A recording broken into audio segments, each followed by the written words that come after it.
Learn how to customize your Trello experience by changing the background of your boards. In this step-by-step video tutorial, we'll guide you through the simple process of personalizing your Trello boards with different backgrounds.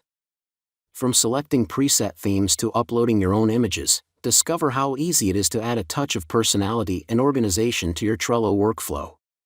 Join us to unlock the full potential of customization and make your Trello boards visually stunning. Click on 3 horizontal lines. Select Change Background. Click on it. Choose a background. Trello offers various backgrounds categorized into colors, patterns, and photos. You can either select a color, a pattern, or upload your own image by clicking on the respective tabs.